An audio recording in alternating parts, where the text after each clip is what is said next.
안녕하세요. 제가 10월 고전을 건너뛰고 11월이 되어버렸는데요. 조금 변명을 해보자면 이번에 읽은 책이 좀 두꺼웠어요. 안병동 두 권을 읽느라 꽤나 두꺼워요. 그래가지고 이 책을 읽느라고 좀 늦었습니다. 제가 세문전을 읽기 시작하면서 느낀 점은 세문전만큼은 작품의 배경이나 좀 간략한 줄거리를 알고 읽었더라면 더 좋았겠다라는 생각이 많이 들더라고요. 어떤 이유로 노벨문학상을 받았는지 이 정도만 알고 가도 시작과 마지막의 차이가 꽤 크구나라는 거를 요즘 많이 느끼고 있어요. 그래서 이 영상을 보고 이 안병동을 읽으신다면 조금 더 이해하기 쉽고 재미있게 읽으실 각자 다른 사연을 가지고 사람들이 병실에 모여서 일어나는 이야기인데요. 꼭 환자들의 이야기뿐만 아니라 병동을 관리하는 사람들의 이야기, 의사 이야기, 간호사 이야기, 이런 내용들로 소설이 긴 분량으로 이어집니다. 네, 이 소설에는 커다란 사건이 없어요. 큰 사건이 없는데도 읽다 보면 내가 벌써 이만큼이나 읽었다니 하는 생각이 들게 해주는, 제 생각에는 굉장히 재밌는 편에 속하는 고전이었다. 사람들끼리 대화하고 그러다 또 치료받으러 가고 누군가는 퇴원하고 누군가는 수술을 받다 죽기도 하고 그런 내용이에요. 한 사람 한 사람의 이 병실에 오기까지의 각자의 인생, 그리고 그 사람들의 인생관, 가치관의 충돌, 이런 것이 주 내용입니다. 36개의 목차가 있는데요. 생각보다 각 장의 분량이 짧아요. 그래서 약간 지루하다 싶으면 장이 끝나거든요. 근데 제가 느끼기엔 개인적으로 그 장의 마지막 문장들을 작가가 기가 막히게 쓰는 것 같아요. 아, 결국 이 한 문장, 이 말을 하고 싶어서 이 장의 이 주제를 가지고 이 호흡으로 써온 거구나. 그게 느껴져서 그거를 한 30번 정도 하고 나면 책이 완독이 됩니다. 근데 당연히 지루한 부분도 있어요. 워낙 다 해서 몇 쪽이지? 450, 한 900페이지 정도가 되기 때문에 당연히 지루한 부분이 있어요. 근데 지루하다가도 갑자기 마지막 문장 딱 읽으면 와, 개쩐다 하고 또 다음 장을 읽게 되고 그런 매력이 있었던 것 같아요. 근데 보시면 목차 제목도 너무 재밌어 보이지 않아요? 제목도 되게 잘 지은 것 같아요. 읽고 싶게. 처음에는 그냥 1900년대의 외국 의학 드라마 를 보는 것 같다라는 생각만 가지고 있었는데 읽다 보니까 50년대 스탈린 정권의 전후의 소련의 역사를 배경으로 한 소설이구나. 이게 단순한 소설이 아니구나라는 걸 느끼게 돼요.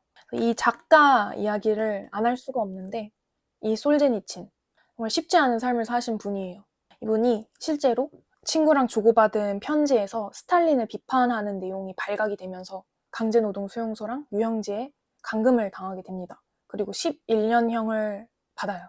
수용소 생활을 하면서 또 암으로 사망 선고까지 받게 된대요. 다행히 형기도 잘 마치고 암과의 싸움에서도 잘 이겨서 살아서 나오게 되는 거죠. 정말 죽음에서 살아 돌아온 거죠. 그래서 작가가 그 이후에 내게 주어진 삶은 내가 선물로 받은 덤과 같은 삶이다 라고 생각을 하면서 이 삶에서 내가 보고 듣고 경험한 것들을 왜곡하지 않고 세상의 진실을 알리는 것이 나의 임무다 라고 말해요. 근데 그 당시에 소비에트 정권 아래에서 사람들이 겪어야 했던 폭악, 그런 현실을 꺼내기로 결정한다는 것 자체가 또 한 번 나를, 내 목숨을 내놓고 하는 일이었단 말이에요. 그래서 다른 작품으로는 자신이 실제로 11년간 수용소에서 겪었던 실상을 풀어낸 첫 작품이 나옵니다. 그래서 이 작품으로 알려지지 않았던 소비에트 내부의 실상이 공개되고 수용소의 부재를 공언했던 스탈린의 거짓이 러시아와 전 세계에 최초로 알려진 것이다. 그런 작품에 의의가 있다고 합니다. 그 다음에 출간된 이제 안병동은 수용소에서 암 선고를 받고 수술을 받으면서 투병했던 실제 경험이 담겨져 있는 책이 나온 거죠. 그 당시에 희생당했던 사람들 혹은 그 역사의 기득권에 올랐던 부유했던 사람들 모두가 지위에 상관없이 모두 암이라는 진단을 받고 한 병동에 모이게 되는 거예요. 병든 사람들이 모인 공간이잖아요. 결국엔 안병동이 그 공산주의 역사에 병든 소련 사회의 축소판으로 비유를 한 것이다. 근데 이런 작품 활동을 하는데 당연히 정부의 눈밖에 나겠죠? 너는 이제 배신자다, 반역자다. 그래서 70년에 노벨 문학상 수상자로 선정이 되는데 나라에서 너 지금 나갔다 오면은 다시 조국으로 못 돌아와. 이렇게 조치를 해놔가지고 결국 시상식에 참석도 못 하셨대요. 근데 이런 억압에도 불구하고 끊임없이 이런 공산주의를 비판하는 작품을 써내니까 이제 결국에는 정부도 너 나가라. 더 이상 못 참겠다. 하고 이제 시민권 박탈. 그래서 국외로 이제 추방을 당하게 돼서 20년 동안 미국에서 이제 망명 생활을 하시다가 아마도 정권이 좀 바뀌고 러시아로 귀국을 하셔서 생을 마감하시게 됩니다. 작가가 그런 말을 했다고 해요. 문학의 임무이자 자신의 임무는 꼭 말해야 하는 것을 말하는 것이다 라고 말했다는데, 이 비하인드 스토리를 듣고 이 문장을 보니까 완전 찡해. 그래서 본인이 겪었던 모든 것이 그대로 투영된 인물이 주인공으로 나옵니다. 제가 올레그 코스토글로토프예요, 주인공은. 근데 이 인물도 작가랑 진짜 똑같이 친구랑 주고받은 편지에서 스탈린을 비판하는 내용이 발각되고 체포당하고 10년간 감금되어 있었던 친구로 나옵니다. 누군가는 물질과 성공을 쫓아서 그 시대의 기득권에 올라 부유한 생활을 한 사람도 있고, 또 누군가는 나와 가족의 안녕을 위해 진실을 외면하고 굴복했던 사람도 있을 거고, 누군가는 올레그처럼 자유를 빼앗기고 수용소 생활을 한 사람도 있고, 근데 각자 추구했던 그런 삶의 가치나 모습들이 안병동에 모여있는 지금 상황에서는 모든 게 무가치해지는 거죠. 중간에 톨스토이의 사람은 무엇으로 사는가라는 책을 한 환자가 읽고 그거에 대해서 사람들끼리 모여서 토론을 하는 장면이 나와요.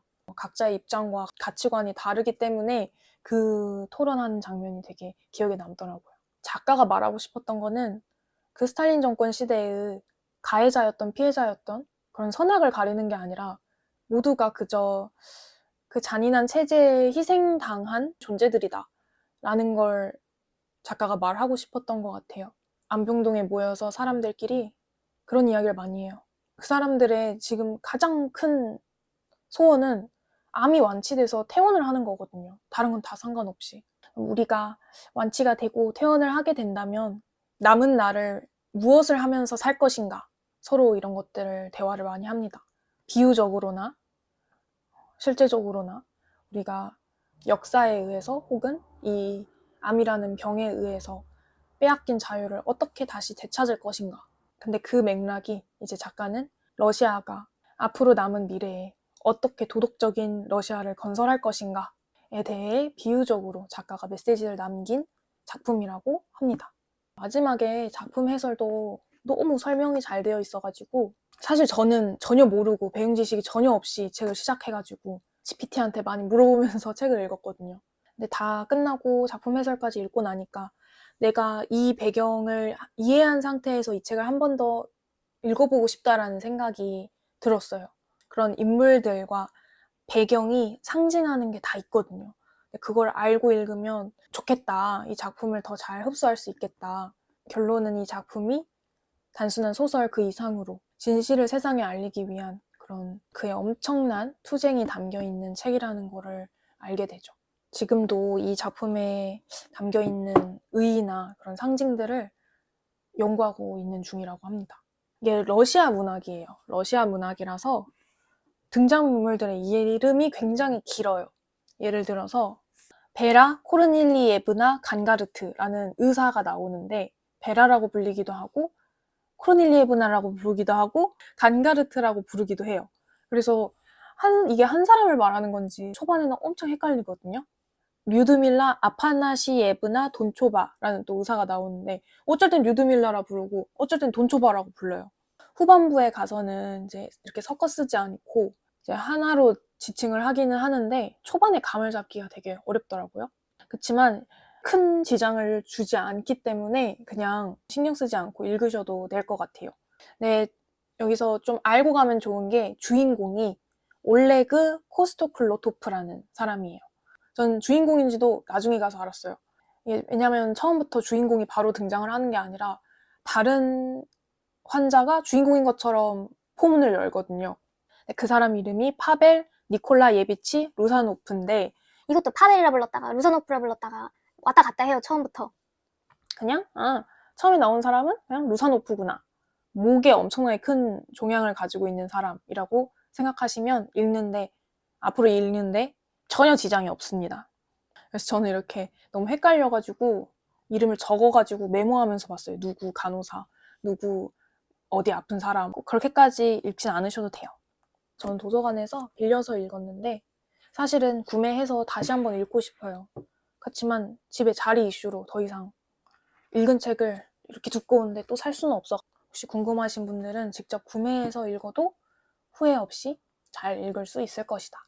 근데 제가 지금까지 설명한 그런 역사적인 배경 하나도 모르고 읽어도 그래도 재밌는 편에 속했던 것 같다.